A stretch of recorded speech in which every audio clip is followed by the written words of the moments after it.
Hello, and welcome back to Mrs. O'Connor's At Home Classroom. So, at this point, you are on page 174 in The Glass Castle, and this memoir is continuing to take us on a wild journey through an unthinkable traumatic childhood experienced by Jeanette Walls. And in this section in particular, we see Rex Walls intensify in his addictions, abuse, and character development as a whole. And what I would like us to analyze as we do continue on our journey through Jeanette Walls' past is I would like us to focus in on how Jeanette Walls chooses to portray her father. She supports him and defends him in ways. She likes for us to understand where he's coming from. So we begin this week's reading with an all-time low. We see the family on a trip and the car breaks down, and unfortunately for Rex Walls, he has to accept service and kindness from a stranger, which brings to him a kind of shame. He doesn't want to be pitied, but here he is, abandoned on the side of the road with his family.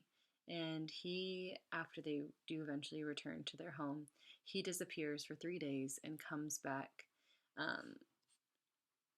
He had been drinking. He knocks over the family's china cabinet and attacks both the kids, swinging fist, and the mother. And he's, of course, like always, easily forgiven by Rosemary, the mother, and taken back into the family.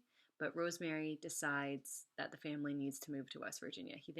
She thinks maybe being around Rex Walls' family will help straighten him up. But Rex Walls is extremely resistant to returning to West Virginia, and we immediately understand why.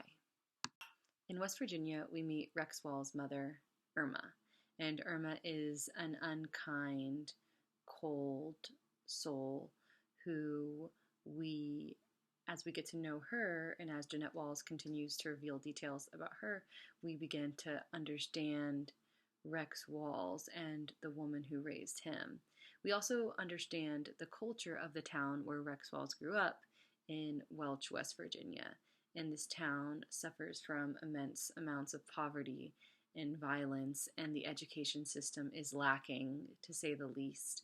And all of that together, we think, and Jeanette Wall intends for us to think, maybe it's not his fault.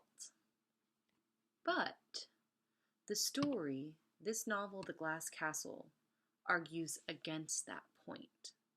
Yes, we feel pity for Rex Walls. Yes, we grow in our understanding of who he is and how he became that way.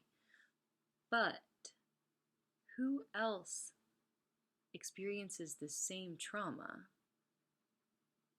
but ends up as a successful writer in New York City with compassion, with responsibility, with understanding, with respect? Jeanette Walls herself. And the juxtaposition, that's a fancy literature word for comparison, of Jeanette Walls and her trauma against Rex Walls and his trauma makes us wonder what is responsible for the different results? What does it take for someone to be in a terrible situation but to overcome and to achieve nonetheless? So this week, we're going to analyze whether or not Jeanette Walls continues to trust and support her father at this point in the novel. And trust and support can look different ways, right? Supporting someone can mean caring for them even though you don't necessarily approve of them, but trusting and supporting someone can also look like someone that you can count on, someone who is encouraging and that you choose to encourage as well. There's no right or wrong answer here, but you do need to search the text for evidence. So either way that you choose to answer, whether or not you believe Jeanette Walls at this point in the novel, on page 174, continues to trust and support her father.